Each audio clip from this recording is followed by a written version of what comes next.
Bakit parang baliwala lang sa'yo itong pagkamatay ni tatay, ha? Eh bakit ba? May magagawa pa ba kayo para mabuhayan ulit? Madrasta ka lang namin. Tsaka isa pa, kami pa rin yung totoong anak at kami pa rin yung may karapatan sa lahat ng mga ari-ari ng tatay namin. Nagpapatawa ba talaga kayo? Lahat ng magiging desisyon dito at lahat ng gusto ko ang masusunod. May angal ka?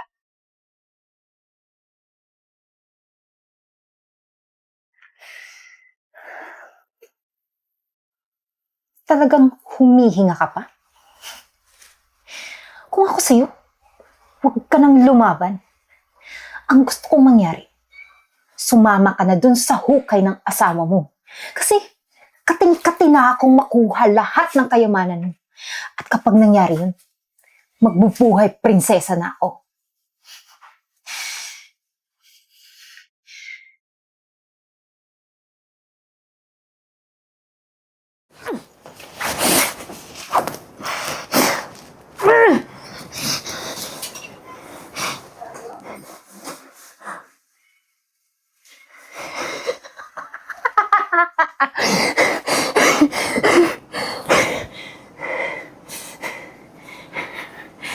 Doc! Doc!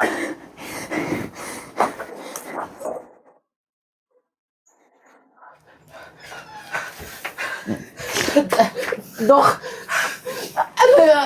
ano ibig sabihin nito, Dok? Ha? Pasensya na po kayo, sir. Wala na po yung pasyente. Paano nangyari yun? Di ba pera lang katapat nyo? Kahit magkano magbabayad ako! Gamutin nyo lang itong tatay ko! Dok, hindi po dito, Dok. Gawin niyo po yung lahat ng mga kaya ninyo, Dok. Buhayin niyo po yung tatay ko. Hindi po dito ko. Kailangan po namin yung tatay namin. Tay! Tay! Tay! Makaawa po ako sa inyo. Pasensya na po kayo, sir. Doc, ako na pong kakausap sa kanila. No! Hoy! Anong ngaw-ngaw yan, ha? Naririnig niyo ba yung iyak niyo? Ang pangit pakinggan! Nakakadistorbo kayo ng ibang pasyente dito. Hoy! Bakit parang baliwala lang sa'yo itong pagkamatay ni tatay, ha? Eh bakit ba? May magagawa pa ba kayo para mabuhayan ulit? Hoy! Kahit ang bathala, bumaba dito mula sa langit, wala na yung pag-asa. Pwede ba? Ha? Respeto mo naman yung bangkay ng tatay ko. Hoy, tumahimik ka, ha? Ayaw niyo yun? Sa wakas, nakapahinga na yung tatay niyo. Eden, mahal mo ba talaga si tatay? O pera lang talaga ahol mo? Napakawalang kwento mong babae ka, no? Anong klaseng tanong yan, ha? Simulat sa pool, ako nagbantay sa tatay niyo, ako nag-alaga. Eh kayo, nasan kayo? Ha? Eh mismo siya na nagsabi na pagod na siya. Kaya nagpahinga na siya. So ano pang magagawa natin? Tama na! Pwede ba? Magsitigil na kayo, ha?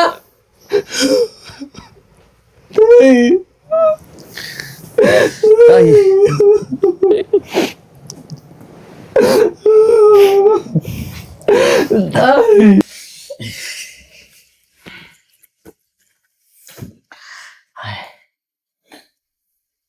Nga pala, simula sa araw na to, kailangan nyo nang mag-move on. Total, nilibing na yung tatay nyo eh.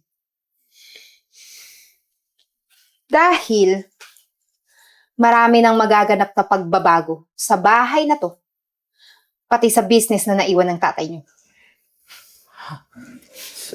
Sandali lang. Ano ibig mong sabihin pagbabago? Bobo ka ba talaga? O nagtatanga-tangahan? Ako na ang mamamahala ng business na naiwan ng tatay nyo. At kung ano man ang gustuhin ko, yun ang masusunod. Aba, hindi naman pwede yan. Kami pa rin yung anak. Hindi pwede yun. Tagal-tagal namin hinandle tong business na to eh. Tapos yung mapupunta lang sa'yo? Anong alam mo dito? Mamaya, ikaw pa magbabaksak ng business ni tatay eh. Tsaka isa pa. Hindi porkit nawala lang ni tatay namin, ha? Tatanggalan mo na kami ng karapatan. Tandaan mo, madrasta ka lang namin. Tsaka isa pa, kami pa rin yung totoong anak at kami pa rin yung may karapatan sa lahat ng mga ari-ari ng tatay namin. Nagpapatawa ba talaga kayo? magdahan-dahan kayo sa pananalita. Huwag niyo akong minamaliit. O sige, ganito na lang. Kung ayaw niyo akong sundin, pwede ko kayo paalisin sa bahay na to. At anong karapatan mong paalisin kami sa bahay ng tatay namin? Na bahay namin! Asawa ko ng tatay niyo. Kaya ako ang may mas karapatan kesa sa inyo.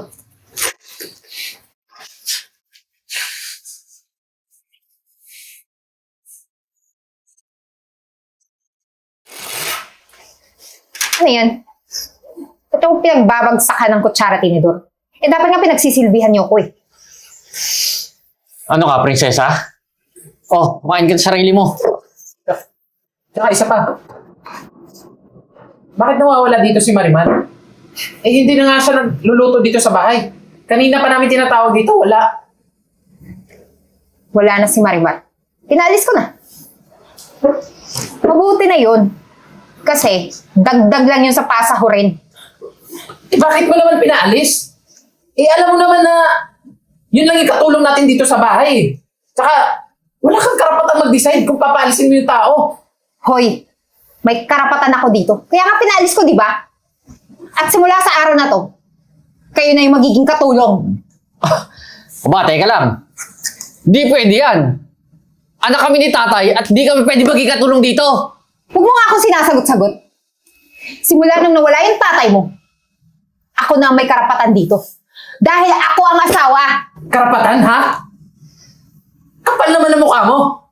Kung meron mang may karapatan dito, kami yun. Kasi kami, anak kami ng tatay namin. Manahimik ka. Wala na yung tatay nyo. Di ba sinabi ko na sa inyo? Lahat ng magiging desisyon dito at lahat ng gusto ko ang masusunod. Ano? May angal ka? Wala kayong magagawa? Nasa akin ang lahat. Ano? Di ba wala kayong magawa? Kasi ako na ang mas makapangyarihan dito. Kapal na mukha mo. Mas makapal ka! Di hamak na kirida at kabit ka lang naman ng tatay Huwag mo akong ginaganyan-ganyan! Eh, totoo naman ba? Kabit Huwag mo ka ako lang, sinaduro-duro! tatay! Tumahimik ka! Maglinis na kayo! Walang kakain hanggat hindi kayo natatapos sa gawaing bahay niyo! Alis!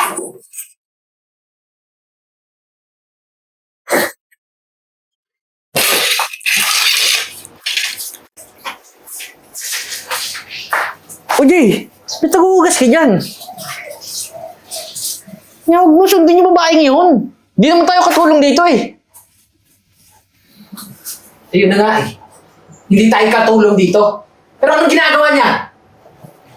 Sa ngaasal niya, ginagawa tayong alila dito.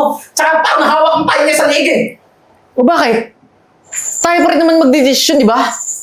Eh, di wag natin sundin yung babaeng yun. Ayun na nga eh. Pag hindi natin siya sinunod, magkakagulo tayo dito. Magkagulo na ako, magkakagulo. Basta Jeboy! di tayo susunod sa kanya. Jay! Jeboy! Asa na kayo, ha? Hoy! Mga bingi ba kayo? Kanina ko pa kayo tinatawag, eh. Alam niyo, ang kakapal talaga ng mukha niyo. Pinatira na nga kayo dito ng libre. Pinagnakawan niyo pa ako. Ikaw ang makapal na mukha. Anong pinatira mo kami dito ng libre, ha?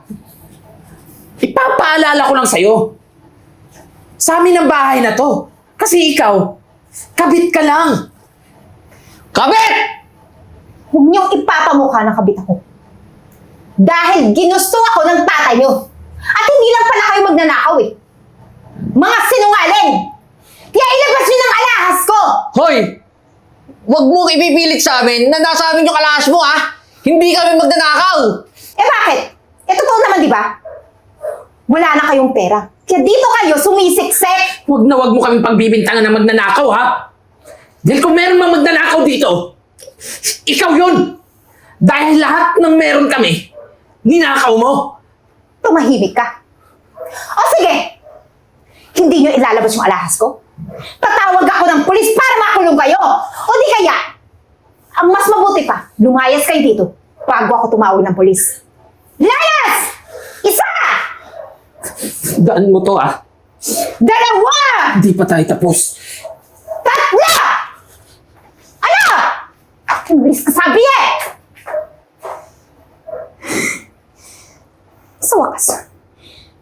Tagumpay din yung plano kung mawala yung dalawa. Ay, nasa na ba yun? Tagal-tagal. Oh, good evening, Miss Eden. Good evening. Mabuti naman po at nakarating ka na. Kanina pa ako naghihintay. I'm sorry I'm late. May mga kinausap pa kasi akong tao. Okay. So, nasa na yung mga papeles na kailangan kong pirmahan? Papeles na pipirmahan? I'm Oo. sorry, Miss Eden, pero wala ka na kailangan pirmahan dahil lahat ng papeles ay napirmahan na. Baka lang. Anong ibig niyo sabihin? May pumirma? Aside sa akin? Sandali lang. Yes, sir. Nandito na po ako. Nandito na rin ba kayo? Sige po.